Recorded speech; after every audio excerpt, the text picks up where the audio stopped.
Fuimos hechos originalmente para ser felices. Dios nunca planeó que fuéramos infelices en el sentido más íntimo de su buena voluntad. Sin embargo, no estoy diciendo que Dios no planeó y permitió la caída y el pecado, porque si no fuera así jamás hubiera acontecido. No hay nada que ocurra sin el permiso y sin la voluntad de Dios. No solamente el permiso como algo permisivo, sino sin el decreto de Dios. Pero Dios quiere que el hombre sea feliz. Y lo que lo separa de la felicidad es el pecado. Así que lo que estamos viendo es el camino expedito hacia la felicidad. Hoy veremos felices los limpios de corazón, basado en Mateo capítulo 5 verso 8, que dice: bienaventurados los de limpio corazón, porque ellos ¿qué? Verán a Dios. Hemos visto que todos los hombres buscan ser felices, pero por el medio equivocado, y lo que añaden a su vida ¿qué es? Desgracia. Ayer los actores adultos de la iglesia nos presentaron una obra interesantísima con un contenido bastante apropiado del evangelio, y es la historia de 4 alcohólicos que mueren por el alcohol y una que se salva. Y ese es un medio por el cual en estos días la gente compra la felicidad. Me impactaba mucho la primera escena en donde salía una señora compradora y compraba y compraba y se ganó todas las promociones del supermercado y todo, pero no era feliz, porque esa no es la felicidad. Este camino que estamos recorriendo es el camino que ya está recorriendo todo cristiano, y que Dios invita en Cristo Jesús a que lo recorra todo hombre que arrepentido viene a Él. Hemos visto entonces que el hombre nació para ser feliz. Hay un sentido natural puesto por Dios en el corazón del hombre para que sea feliz, porque Dios le puso eso. El hombre busca la felicidad. Incluso el que se suicida está buscando la felicidad, pero está por medios equivocados. El promiscuo está buscando la felicidad en el sexo con diferentes personas. El ladrón, el hechicero, piensa en cualquier ser humano. Hitler matando judíos, él creyó que si lograba matar judíos y entronizaba a Alemania sería feliz. ¿Cómo terminó? En una gran desdicha. Hemos dicho que el Sermón del Monte describe el carácter que debe tener todo cristiano. Si usted es cristiano, usted está siendo descrito acá. No unos cuantos, sino todo cristiano. Si usted no está descrito, ha sido descrito aquí en esta serie de enseñanzas, entonces usted no es cristiano.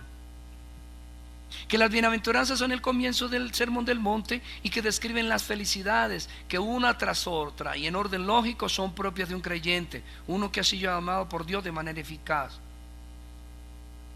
Que un cristiano es cristiano porque primero se supo feliz al saberse pobre de espíritu, se supo feliz al llorar, se supo feliz al sufrir vituperios y vejámenes por causa de su fe, y se supo feliz porque tenía hambre y sed de justicia. Se supo feliz porque ahora se considera manso, no está dispuesto a responder con venganza, como le veo esta mañana, a cualquier agresión, sino que tiene en su corazón un corazón misericordioso. Bien, ahora vamos a ver en Mateo 5:8, bienaventurados los limpios de corazón, porque ellos verán a Dios. Primer punto, busca por dentro. Noten que en el pasaje que está en pantalla, si está Mateo 5:8, me gustaría que lo vieran, si no, búsquenlo en la Biblia.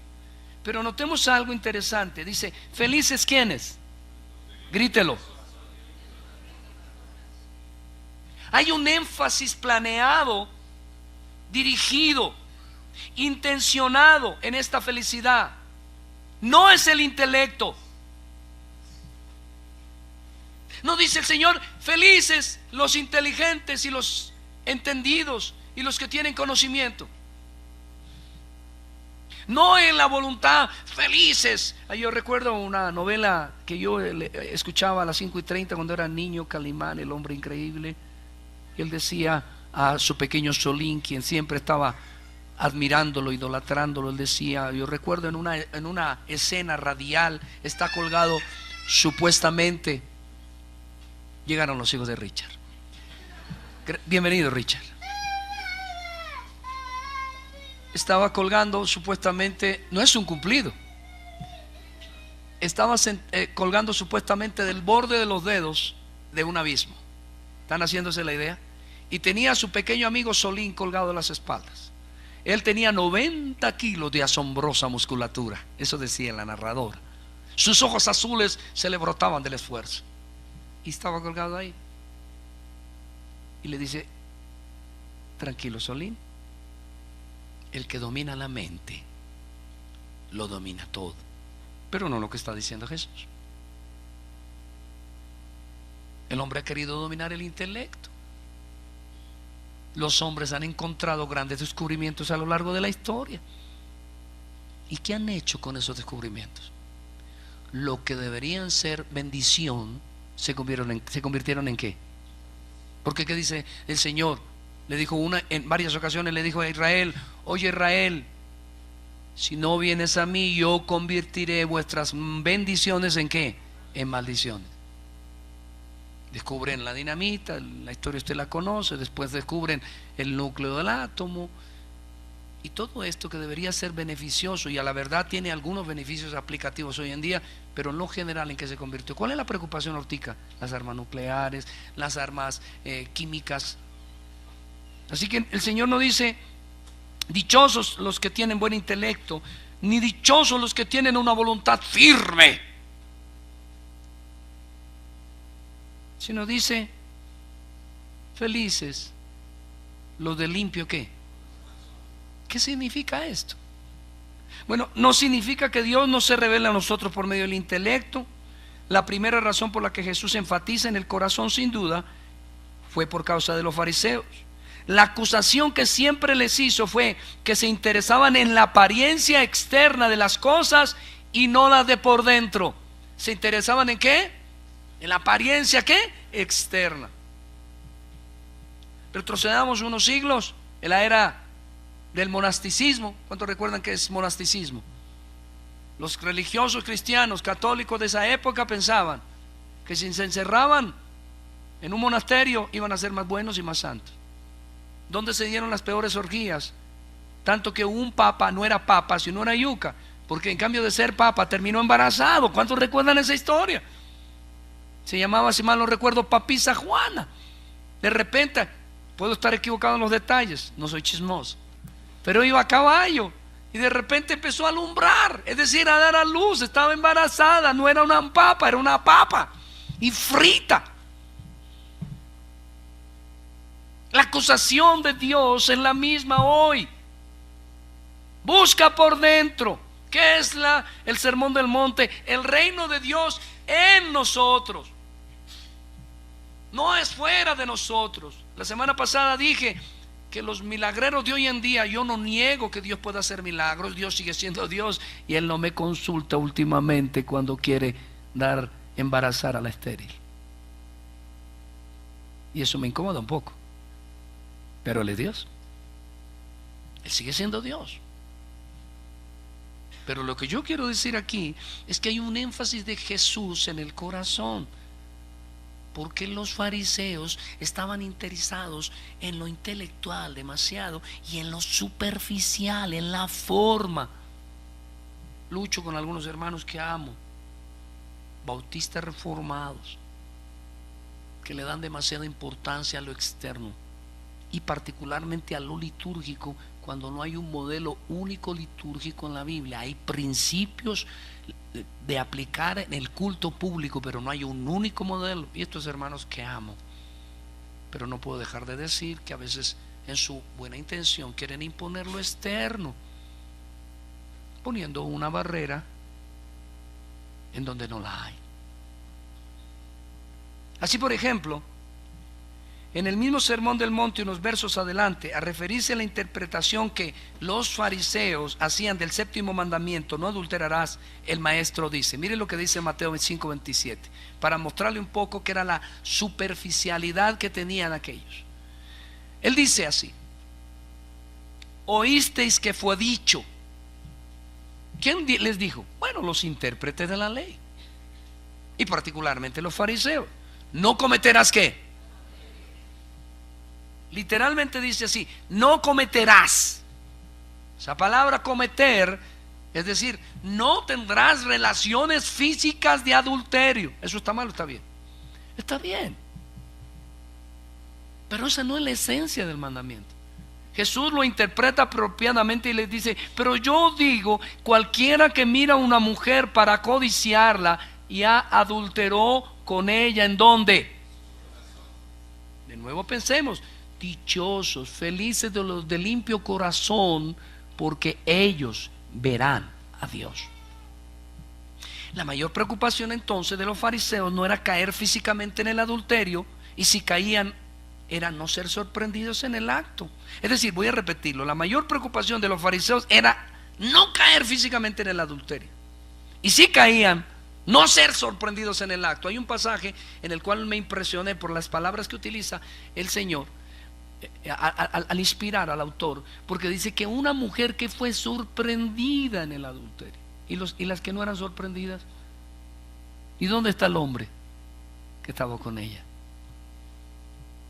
Mas Cristo les muestra que el problema es de raíz, que no es simplemente evitar hacer el mal, sino el no querer hacer el bien. Voy a repetirlo: no es simplemente evitar hacer el mal, sino el no querer hacer el bien. Hasta los más malvados, si aprietan un poco su garganta, pueden abstenerse en alguna medida de algo de mal, pero lo que nunca podrán hacer es ¿qué? El bien, porque el hombre sin Cristo está depravado en su totalidad. O lo que llama Sproul, el doctor Sproul, el papá, llama corrupción radical. Las raíces estaban corruptas y todo el árbol está corrupto. Todo lo que hacen está contaminado por el pecado. Así que el Señor le dice: el problema es de corazón, no es de intelecto. De hecho, si fuera de intelecto, Pablo, cuando se llamaba Saulo de Tarso, era uno de los más grandes conocedores de la ley de Dios en términos intelectuales. Por eso en cierto pasaje dice: la letra mata, no solamente connotando que la ley per se fue dada para matar, porque encierra al hombre bajo pecado, sino dando una implicación de que la mera letra sin espíritu también tiene la muerte en sí mismo. Ahora bien, el problema radical, depravación radical, como dijo en Génesis 6, dice la escritura, no lo tengo allí, puede verla usted en su Biblia: sus pensamientos son de continuo ¿qué? ¿Dónde está el problema? ¿Cómo se titula este punto? Busca por dentro. El problema está dentro. Desde el más sencillo deseo hasta el más enaltecido pensamiento está contaminado ¿de qué? De maldad. El más bajo, Herodes, quiere dormir con su hijastra. Un joven duerme con su madrastra. Está en Corintios. Hasta el más alto. Hemos de construir la torre más grande. Buscaremos renombre y buscaremos gloria. Todo está contaminado, porque la contaminación viene de adentro. Por eso el Señor enfatiza: bienaventurados los de limpio corazón, porque ellos verán a Dios. Esto fue revolucionario. Esta manera de interpretar la ley fue revolucionaria para aquellos religiosos. Cristo de esta manera los encierra bajo pecado. Como dice el doctor Martin Lloyd-Jones, los fariseos, desde el punto de vista externo, aparecían irreprochables, pero por dentro estaban llenos de ¿qué? De rapacidad y de maldad. ¿Qué fue lo que le dijo Jesús en un pasaje en Mateo capítulo 24, si mal no recuerdo, y sus paralelos? Le dijo: sepulcros blanqueados. Ese Cristo está aquí hoy dirigiéndose a vosotros y diciendo: yo todavía odio la religiosidad externa, odio la superficialidad, odio lo que es por fuera, porque lo que yo busco es adoradores que me adoren en espíritu y en verdad, de lo profundo de ellos, de una manera natural, que fluya de lo más profundo de su ser. En el punto donde emergen o surgen o nacen todas las pasiones, las emociones, los deseos, los planes y los pensamientos, desde allí quiero la pureza, no la quiero de afuera solamente. Lo externo de la religión era lo que ellos buscaban, pero se olvidaban de lo básico de la fe: el amor a Dios y el amor al prójimo. Dios, Cristo Jesús, en esta porción no alaba a los intelectuales. Lo que le interesa, ¿qué es? El corazón. Qué buen mensaje este para estos tiempos en que la reforma, es decir, el regresar a la escritura, se ha puesto en boga. Pero tengo el temor que también puede ser una oleada parecida a lo falso. ¿En qué sentido? En que no basta con correr a la Biblia, no basta con estudiar las 5 doctrinas de los puntos calvinistas, quizá guiándose por el libro de Edwin Palmer. No basta hacer todos los cursos de doctrina si el corazón está echado a perder. Todo lo que haga está contaminado, y todo lo que intente hacer para agradar a Dios termina siendo abominación para Él, porque Él dice que el holocausto del impío es abominación para Jehová. El cristianismo no es meramente cuestión de doctrinas, va más allá de esto. Escuchen lo que es el cristianismo: es un estado del corazón. El cristianismo es un estado del corazón. Dice el doctor Joy Jones, que cuando las personas respecto del cristianismo han tenido solo el interés intelectual, a menudo han sido una maldición para la iglesia. ¿Por qué este énfasis en el corazón y no en lo superficial? Bueno, porque los fariseos todos querían resumirlo simplemente en una cuestión de conducta. Si tú haces esto, eres bueno, y si tú no lo haces, eres malo. Era la misma teología, entre comillas, que manejaban los amigos de Job. A los buenos le va bien y a los malos le va mal. Si a usted le está yendo mal, es porque usted seguramente es ¿qué? Malo. Y si a usted le está yendo bien, es porque bueno. No es lo que dicen. Yo hace algunos años llegó a la comunidad un hombre que ya no es parte, nunca fue miembro, duró un tiempo viniendo a la comunidad, y me decía que de la iglesia donde había salido tan maltratado es porque le decían esto: si usted prosperó económicamente es porque Dios está con usted, si usted no prospera económicamente es porque Dios no está con usted, si usted está enfermo es porque Dios no está con usted, y si usted está sano es porque Dios está con usted. Ellos no entendían, los fariseos, que el cristianismo es un estado del corazón. Todo querían convertirlo en pura conducta, no lo que a veces hacemos con nuestros hijos. Una de las mayores quejas que oí ahora que fui a Medellín con el doctor Sproul Jr. y unos 50 o 60 pastores de todo el país fue los hijos de los pastores. El énfasis de Sproul Jr. dice: mi papá tiene 80 años, el doctor Sproul.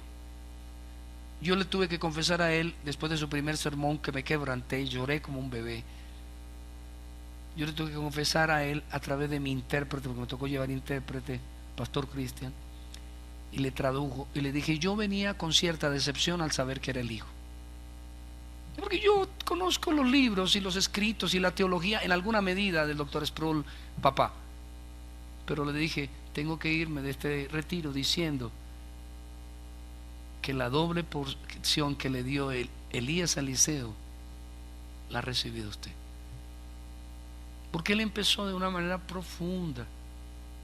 Casi que todas sus enseñanzas empezaron desmistificando el intelecto, porque esa es una tendencia cuando somos muy estudiosos de la Biblia. Yo me sé esto, yo me sé aquello, yo leo estos versículos, yo ya conozco la ley moral, yo ya sé los atributos de Dios, y como sabemos todo, creemos que ya somos todo.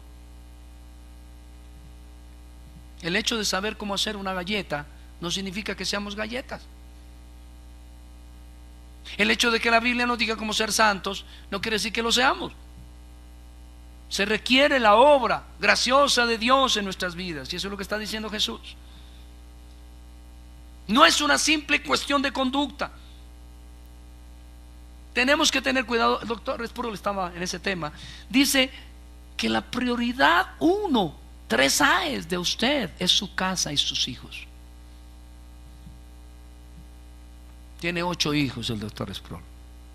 No sé si pasa de los 50.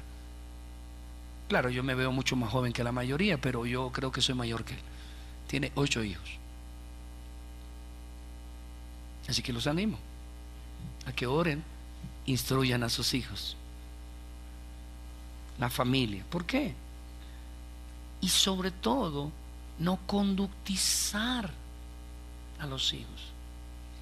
Párate, siéntate, respira. No estoy diciendo que no demos órdenes e instrucciones, pero a los hijos hay que cautivarles la conciencia. Muchos de ustedes que están aquí sentados, como yo en otro tiempo, cuando no entendía la verdad bíblica, tienen ídolos de sus hijos. Ídolos. Ellos mismos no se saben pecadores a sí mismos.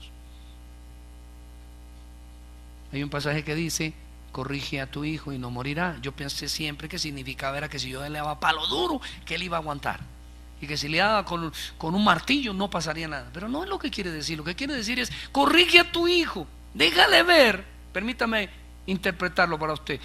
Déjale ver, mira a tu hijo, déjale ver lo que significa pecar contra mí a tu hijo a través de tu castigo, y no morirá. Significa que es altamente probable que cuando se le presente el evangelio a cierta edad, ya entendiendo todo, el chico diga: yo me arrepiento de mi pecado, y corra a Cristo para librarse de la ira que viene, porque se demora para algunos, pero sin duda la ira del Señor vendrá. Corazón aquí no es mero intelecto, no es solo afectos, ni es voluntad pura. Corazón aquí es el centro de la personalidad. Así que el problema suyo y mío, y particularmente del impío, es un problema de personalidad. Con razón el Señor nos habla como si hubiera 2 personas en nosotros, ya los que ya somos cristianos. Dice: despojados del viejo hombre. Nos habla como si tuviéramos otro adentro. No es así. Aquí habla de el centro de la personalidad: mente, voluntad y afectos. Amarás al Señor, ¿cuántos lo recuerdan? Tu Dios, de manera integral, mente, voluntad y afectos. Es decir, feliz es lo de corazón puro, no solo de pureza superficial, sino que brota de lo más profundo de su ser. Por eso dice en un pasaje paralelo que los que reciben el don de Dios, es decir, creen en Cristo, reciben el Espíritu Santo, de su interior que saltará río de agua viva, limpia, pura. Se refiere a ello. Comienzan a ser personas distintas. Hermano, si usted, le llamo hermano porque le amo y porque seguramente usted es miembro, o porque ha venido a congregándose un tiempo, pero ¿quién sabe si es mi hermano? Usted sabe si lo es. Pero usted tiene que mirar, autoevaluar su vida, si realmente usted ha tenido cambios en su corazón. Luego inferimos que el corazón siempre es la raíz de todos nuestros problemas. ¿Y por qué lo sabemos? Bueno, porque Jesús lo dijo, Mateo 15, 19. Leamos, por favor.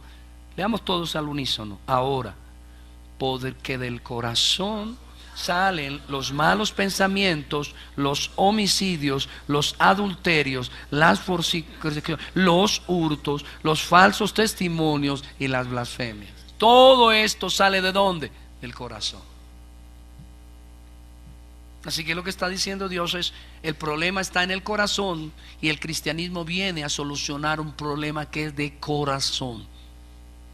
En este capítulo le está enseñando a los discípulos lo que contamina al hombre, al contrario de lo que dijo Rousseau. ¿Ustedes se acuerdan lo que dijo Rousseau? Que el hombre nace bueno y el medio lo daña. ¿Cuántos recuerdan ese pensador? Y al contrario de lo que dijo Rousseau, no es el medio el que daña al hombre, es el hombre el que daña al medio. Donde llega el hombre, se echa a perder la naturaleza, se echa a perder el medio ambiente. Lo que debiera ser bueno termina siendo pervertido y perverso. Así que el Señor está diciendo: felices aquellos de los que están acá, en los cuales yo he operado un cambio de corazón. ¿Cuántos recuerdan las promesas a través del profeta?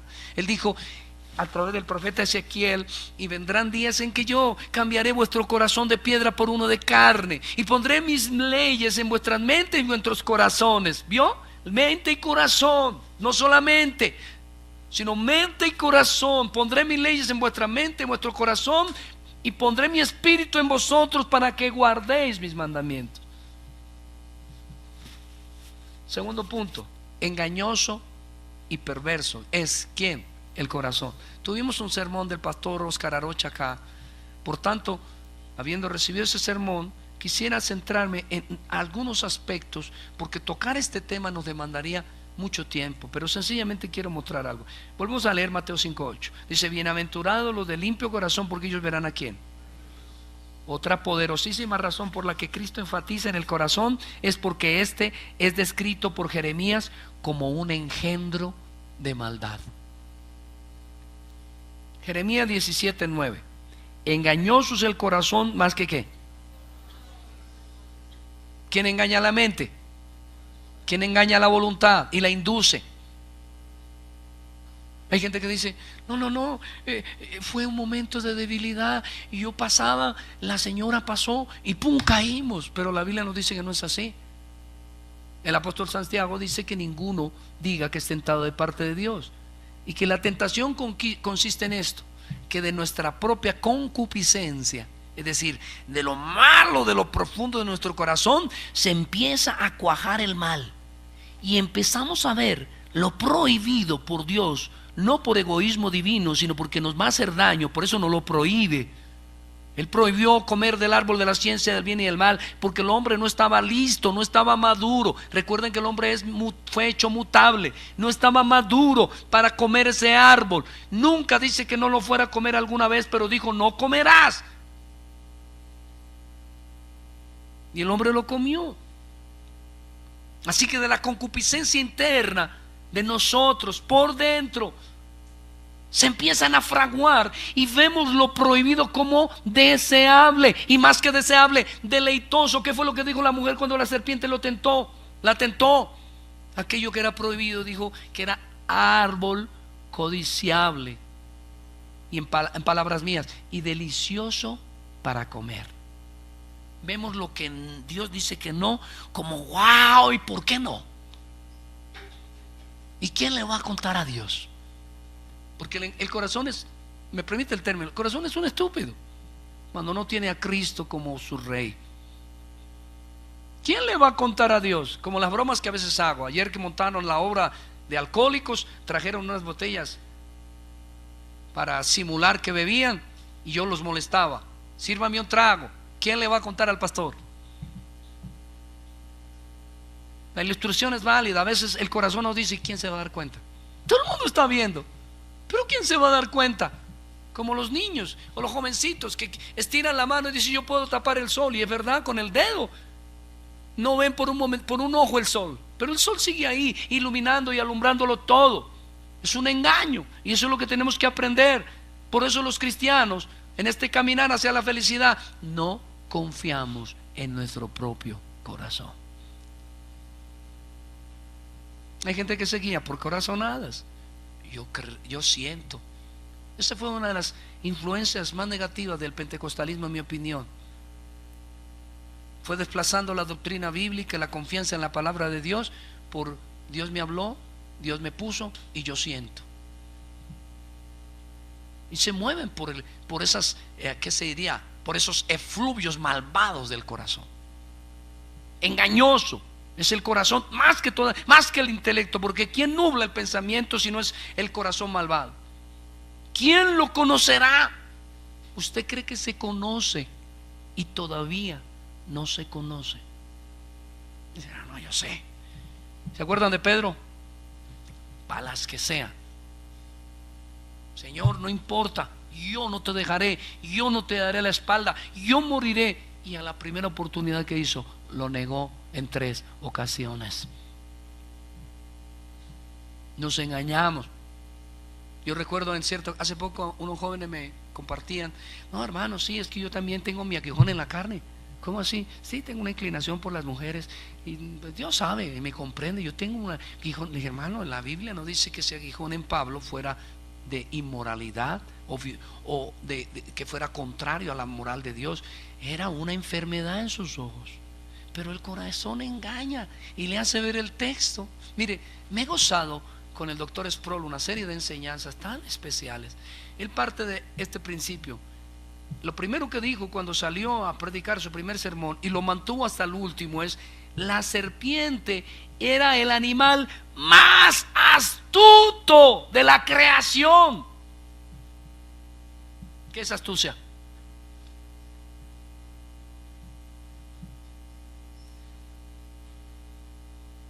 Suéltele a un niño, o dígale a un niño que tiene pasión, voy a inventar algo, por los helados o los juguetes, y póngale comida o póngale el juguete en un lugar que sea alcanzable, y póngale todas las restricciones, y él se va a inventar la manera de querer engañarle. Hay muchos de ustedes que vienen a la iglesia en pecado flagrante, en fornicación, robando o cualquier otro tipo de pecado, y su corazón les engaña y les hace creer que están bien delante de los ojos de Dios. Y eso es lo que quizás debe ser claro esta mañana. El corazón nos engaña a nosotros, pero jamás puede engañar a Dios. ¿Qué dice un pasaje paralelo? Dios no puede ser burlado. Dios no puede ser burlado. Así que cuando usted empieza a ver problemas en su vida, en la primera cosa que debe mirar es en su propio corazón. Casi siempre que tenemos problemas con la pareja, casi siempre que tenemos problemas con los hijos, problemas en la empresa, miramos a los demás. Pero lo primero que hay que esculcar es nuestro corazón, porque es la raíz de la mayoría, si no todos nuestros problemas. Ahora, de engañoso el corazón, más perverso que todas las cosas, ¿quién lo conocerá? No es un problema que se soluciona solo con cultivar el intelecto. A partir de Rousseau se pensó que si los niños eran educados desde chiquitos, mírenlo, el mal que ha hecho la modernidad y la posmodernidad en nuestros hijos. Cuando yo era niño, a los 7 años mi mamá y mi papá me soltaron, no antes, y me lanzaron a estudiar. En esa época era, creo, si mal no recuerdo por mi memoria, que era el primer año en que el Estado lanzaba el preescolar. Sí, soy viejo, hermana Tania, estoy bromeando. Yo digo, ¿qué hizo el preescolar en los niños? Y yo le voy a decir lo que hizo.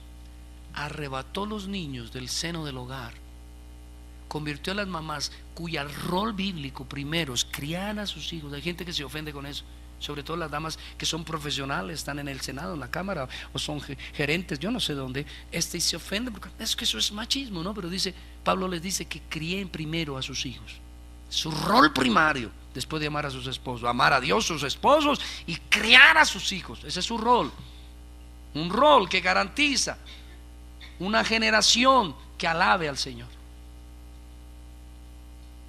Y engaña. Entonces empezaron a imponer el preescolar, 2, 3, 4, hoy no sé cuántos años. Antes con un año era ¿cómo le llama? Kinder, y uno entraba a primero. Después fue pre-kinder, después pre-kinder, después pre-kinder, y después pre, y a lo último el bebé. Mira, va a llegar el día, como van las cosas. Los intelectualistas creen que si llenan el intelecto de información del niño, va a ser mejor hombre y mejor ciudadano. Eso es lo que enseña. Y Cristo está desvirtuando eso. Está diciendo: el problema no está aquí, está aquí. Vosotros tenéis que trabajar en los corazones de vuestros hijos. En estos días me senté con mis chicos, con los que hemos hecho las obras de teatro, y los reprendí y los amonesté, como Pablo dice de Pedro, y lo reprendí y lo amonesté porque su conducta era inapropiada, no era conforme a Dios. En el caso de Pedro estaba haciendo acepción de personas, y cuando estaban los judíos era uno, cuando estaba con los gentiles era otro, y cuando estaban todos no sabía qué hacer. ¿Para dónde coger? Casi siempre donde los judíos. La sangre tira. Y le dije a los muchachos: ¿cómo es que algunos de ustedes vienen con el dinero que les dan sus padres y compran helados, chocolatinas, hamburguesas, yo no sé, y pueden comer delante de otros niños con tanta frescura y soberbiamente menospreciar a los otros? Algunos de vuestros hijos ni siquiera saludan a los adultos cuando llegan a la iglesia. No les conocemos la voz todavía. ¿Cuál es el punto? Es que mi hijo es un maleducado. No. Su hijo es un malvado. Y necesita un cambio de corazón. Y usted se lo tiene que recordar todos los días hasta que no vea el fruto de Cristo en él, no descanse.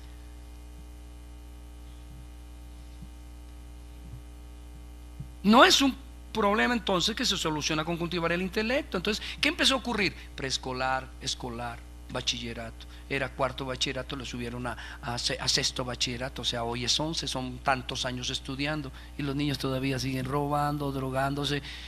¿Dónde están toda la violencia concentrada hoy en día? No sé, en esos centros de estudio.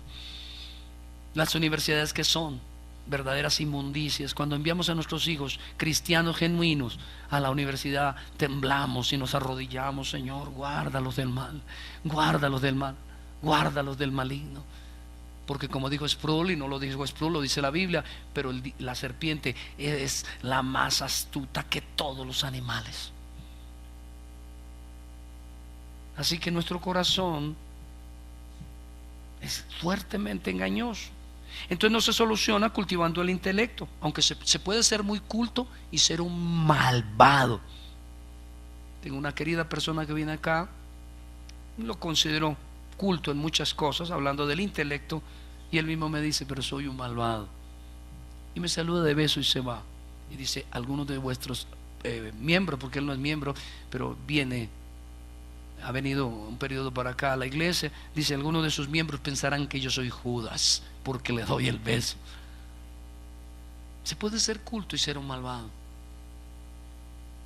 Ese es el argumento de muchos para defender el homosexualismo: que los grandes poetas, los grandes literatos, los grandes pintores, los grandes científicos, todos fueron gay. ¿Y qué? ¿Eso qué significa? ¿Hagamos nuestro hijo gay para que termine siendo un Albert Einstein? ¿Hagamos a nuestro hijo gay para que termine siendo un gran cantor? No. El corazón está echado a perder a pesar de su intelecto. Tampoco es un problema que se soluciona con solo cultivar las buenas costumbres. Hijo, saluda. Hijo, despídete. Eso es bueno. ¿Estoy diciendo que no enseñemos cosas buenas a nuestros hijos? No. Pero hay gente muy saludable, muy afable socialmente, pero su corazón, como dijo el Señor, está lleno de huesos podridos. Puede ser muy cortés. Es un problema, entienda, de naturaleza. En su libro Jeremías se enfatiza una y otra vez en este punto. Miremos Jeremías 13:23 para mostrar que es un problema del corazón o de naturaleza. ¿Qué dice allí? Leámoslo todos. Ahora: mudará el etíope su piel y el leopardo sus manchas, así también podréis vosotros hacer bien, estando habituados a hacer el mal. Cuando usted ve a un hijo: pastor, yo lo corrijo. Yo conozco aquí padres así: le doy todo, lo instruyo, lo corrijo, lo castigo cuando hay que castigarlo y todo, y aún así sufro, pastor. Es que quizá usted ha olvidado que nuestra corrección temporaria mientras son infantes hasta cierta edad es necesario para mantenerlos en sujeción con toda honestidad, pero que ellos sean cristianos no depende de nuestra obra, sino todavía depende de la operación maravillosa y graciosa de Cristo en el corazón de ellos. ¿Cómo podrá un etíope cambiarse el color de la piel? Bueno, Michael Jackson lo intentó. ¿Y qué? No lo logró. Pero por otro lado, no dejó de ser perverso por eso. Así también, dice, podréis hacer el bien estando habituado a hacer el mal. Quiere decir que hay una proclividad, inclinación natural del hombre. No es hacer el bien, es hacer lo malo desde el vientre de su madre. Siempre quiere hacer lo malo. Es decir, el hombre no puede hacerse cristiano. Esta es la conclusión que está diciendo Jesús. El hombre no puede hacerse cristiano a no ser de que alguien le cambie el corazón. En Jeremías 32:39 dice una promesa. Es la promesa de la venida de Cristo. Es la promesa que Cristo logró hacer realidad por medio de su sacrificio. Dice: y les daré un corazón y un ¿qué?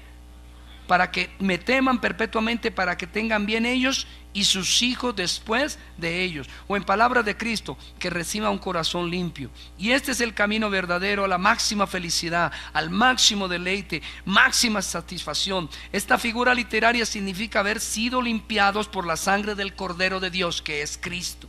Mire lo que dice Apocalipsis capítulo 22 verso 14. Bienaventurados los que lavan ¿qué? Sus ropas para tener derecho al árbol de la vida y para entrar por las puertas de la ciudad. Verso 15. Mas los perros, ya nos explicó en su seminario el hermano, se me olvidó el nombre del movimiento gay y el homosexualismo, el hermano Mario Celli nos explicó que la palabra aplicada aquí a perros es homosexuales. Mas los perros estarán afuera, y los hechiceros, los fornicarios, los homicidas, los idólatras y todo aquel que ama y hace mentira. Ahora, ser limpio de corazón connota purificado, sin mancha. No hay duda que indica ser como Cristo. Quizá usted ignore que cristiano connota Cristo pequeño. Tercer punto: un corazón dividido. Vamos a leer de nuevo Mateo 5:8. Todos al unísono, por favor. Leámoslo. Bienaventurados los de limpio corazón, porque ellos verán a Dios.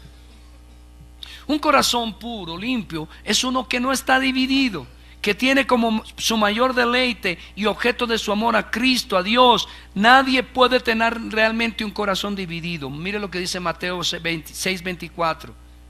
Ninguno puede ¿qué? Servir a quienes, a dos, porque os aborrecerá al uno y amará al otro, o estimará al uno y menospreciará al otro. No podéis servir a Dios y a las riquezas. Cuando dice felices los de corazón limpio, está diciendo los que no tienen un corazón ¿cómo? Dividido. Y a decir verdad, ninguno lo puede tener. El hombre fue hecho para dirigir su amor en una sola dirección. De allí que el adúltero es infeliz. El adúltero es infeliz por una sencilla razón: Dios lo hizo monógamo. Pero aún el más malvado, sí. Aún ese tipo que duerme con tantas mujeres, aún esa mujer que duerme con todos, sí. Esa mujer le garantizo, de acuerdo a la escritura, que es una pobre infeliz. Hable con ella. ¿Por qué? Porque originalmente fuimos hechos para ser monógamos. Es decir, nuestro amor no puede estar dirigido a una mujer y a otra. Asimismo, nuestra adoración no la podemos dirigir a dos lugares: o adoramos a Satanás o adoramos a Cristo.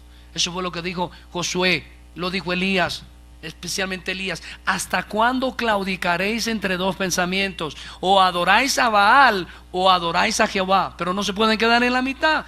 El Señor dice por allá en Apocalipsis, refiriendo a iglesias profesantes, dice claramente: por cuanto ni eres frío ni caliente sino tibio, yo estoy presto a vomitarte de mi boca. Debemos revisar que nuestro cristianismo no sea superficial.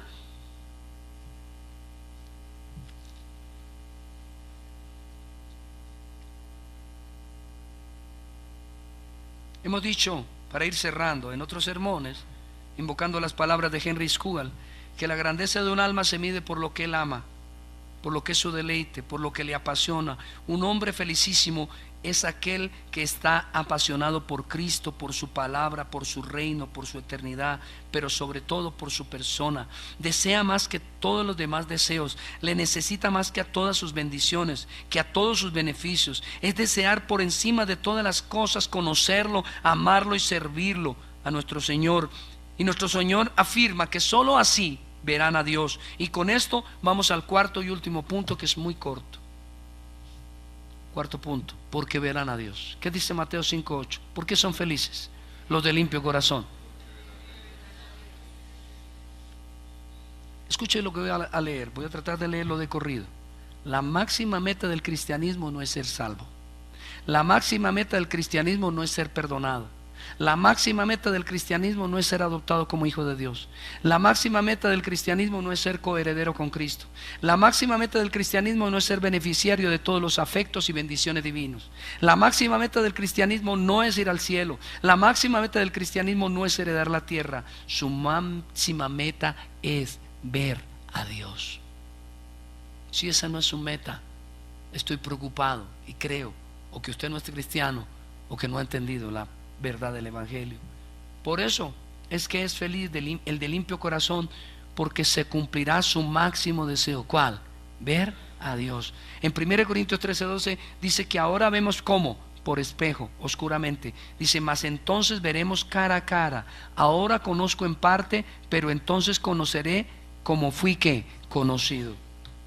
Si bien es cierto hoy le vemos por la fe en las cosas creadas, si bien es cierto hoy le vemos por la fe en su benefactora providencia, si bien es cierto hoy le vemos a Dios como mirando al invisible, la Biblia, su divina palabra, nos asegura que le veremos cara a cara. Es decir, que hoy es por la fe, pero no será nada comparado con lo que será aquel día de su regreso. Es, como dice Joy Jones, el sumum bonum del Evangelio, ver a Dios. Para esto estamos destinados los creyentes, los escogidos. De allí la importancia de poner la mirada en las cosas de arriba. ¿Por qué reprendió a Pedro? ¿Por qué? Porque él ponía su mirada en las cosas de esta tierra, de este tiempo, en las cosas temporales. Y el Señor nos invita a que miremos allá, arriba. ¿Cómo será esto? Bueno, por gracia, si bien usted como creyente ha de esforzarse, su esfuerzo es deleitoso, porque su esfuerzo en su vida cristiana es como el de la crisálida. ¿Cuántos recuerdan la crisálida? La crisálida sufre al salir de entre el caparazón. ¿Alguna vez ha visto? Yo hice una editorial con este tema, se llamaba La Crisálida. Es la anécdota de una mujer que vio que salir al gusanito, la crisálida, de la caparazón, esa membrana transparente, y la estaba viendo que salía, casi no podía salir. ¿Sabe qué hizo aquella mujer para ayudarle? Le cortó la membrana, y cuando salió el gusanito no duró unas horas, se secó y se murió. Porque la crisálida necesita ese esfuerzo, porque con el esfuerzo que hace por salir de esa bolsa, inyecta, por decirlo así, sangre a sus alas, y cuando sale, inmediatamente se extienden por la fuerza las alas, y el sol la seca y comienza a volar y se convierte en una tremenda mariposa. Eso es lo que está diciéndonos Dios. Su felicidad no es necesariamente aquí y ahora. Sea feliz mientras pueda, pero su felicidad será verdaderamente plena el día que se vea a cara con su maestro. Porque es el esfuerzo de la mujer que va a dar a luz, porque es el esfuerzo del náufrago que ha avistado tierra a poca distancia. Aquí está la razón medular de la declaración de Pablo. Mire por qué Pablo dijo esto. Porque para mí, Filipenses 1:21, el vivir es Cristo y el morir, ¿qué? ¿Por qué? ¿Cómo va a ser mejor morir que vivir? Porque él sabía que al morir iría directamente a reunirse con Jesús, a verle cara a cara, a disfrutar de su presencia, a disfrutar de su gloria. Nada de lo que hemos probado en esta tierra, por deleitoso que sea, es comparable con esa experiencia gloriosa.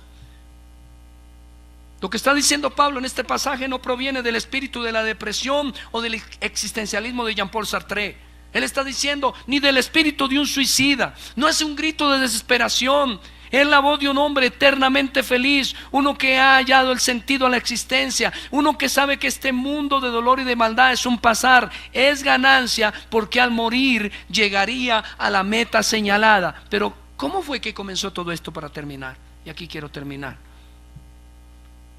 Bien, porque Jesús dijo, felices los de limpio corazón, porque ellos verán a Dios. Esos son los cristianos, gente de corazón limpio por la sangre de su Redentor, gente feliz, pues tienen un futuro glorioso asegurado por la cruz de Cristo. Ellos sin duda verán a Cristo, pero ¿Y qué de aquellos que aún no conocen el camino de salvación, que no se han reconocido como pobres, que no lloran aún su condición pecadora, que no son mansos, que no tienen hambre y sed de justicia que es en Cristo, que por no haber alcanzado misericordia no saben ser misericordiosos? Bien, hoy puede usted comenzar esa ruta de la felicidad hacia la bienaventuranza. Hoy puede invocar el nombre del Señor Jesucristo y ser salvo. Hoy, por su gracia, Dios por su Espíritu puede darle un nuevo corazón, porque su problema es radical. Necesita un nuevo corazón. El que tiene malvado no le sirve. Ese corazón pervertido que usted tiene no le sirve. Permítame ilustrarlo. El hombre dice: yo sé que si dejo a esta mujer voy a cambiar. Esta mujer es la culpable de mis problemas, y se va a vivir con otra y también la hace infeliz, y luego se va con otra y la hace desgraciada. Y cuando hace un balance dice: el problema no era ninguna de ellas, el problema era yo, porque está en mi corazón. Y usted necesita un nuevo corazón. Usted debería orar hoy como oró David cuando pecó. Salmo 51:7. Purifícame con hisopo y seré limpio. Lávame y seré más blanco que la nieve. Hazme oír gozo y alegría, y se recrearán huesos que he abatido. Esconde tu rostro de mis pecados y borra todas mis maldades. Crea en mí, oh Dios, un corazón. No dice cúralo, no dice restáuralo, dice cámbiame el corazón. De ahí que el que ha nacido de nuevo de pronto dice: mire, tuve una experiencia en Medellín asombrosa. ¿Conocéis a Norman? ¿Cuántos conocen a Norman? El esposo de Viviana, que también recibió este año la felicísima noticia del embarazo del que ya no tenía ni esperanza. La papochita, me la encontré en Medellín. Me quedé en la casa de un cuñado de él, y él me decía, el cuñado decía: lo que estoy asombrado, Pastor Manuel, no es del Evangelio, lo que me leen de la Biblia. Lo que me tiene asombrado, porque yo sí conocí al malvado de Norman, ese hombre es otro hombre. Es lo que dicen ahora de usted. Esa Chela es otra Chela. Ese Felipe es otro Felipe. Ese Jesús, esa Teresa, esa María, esa Rosa es otro.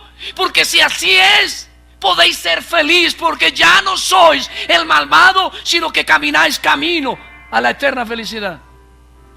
Pero si por el contrario os dicen: vuestro cristianismo de nada ha servido,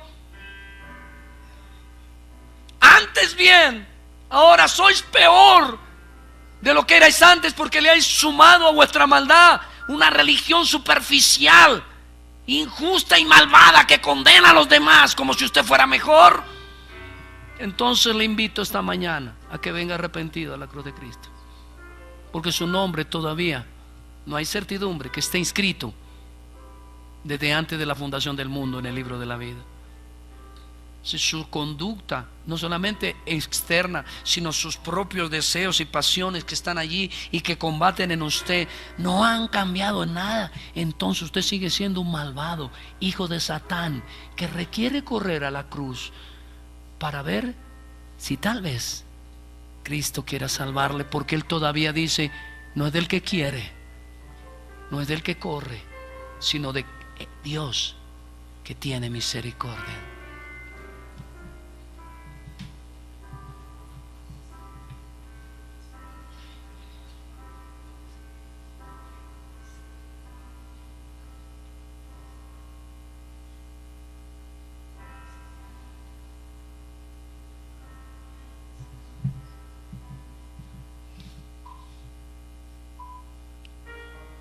Hoy Cristo puede hacer un milagro. David, a pesar de que ya era creyente, no pidió: límpiamelo meramente, sino dijo: dame uno nuevo. ¿Y por qué le pidió a Dios uno nuevo? Porque Dios puede hacer con una sola palabra en un momento una nación entera. Y hoy Él puede darle un corazón nuevo. Ese corazón de padre que usted nunca tuvo, ese corazón de hijo que usted nunca tuvo, ese corazón fiel que urge para que usted haga feliz a su cónyuge, ese corazón compasivo para que usted ame a sus hermanos, ese corazón misericordioso para que ya no señale con el dedo a los demás mientras que usted se apunta con 4 a usted mismo, para que Cristo brille en usted.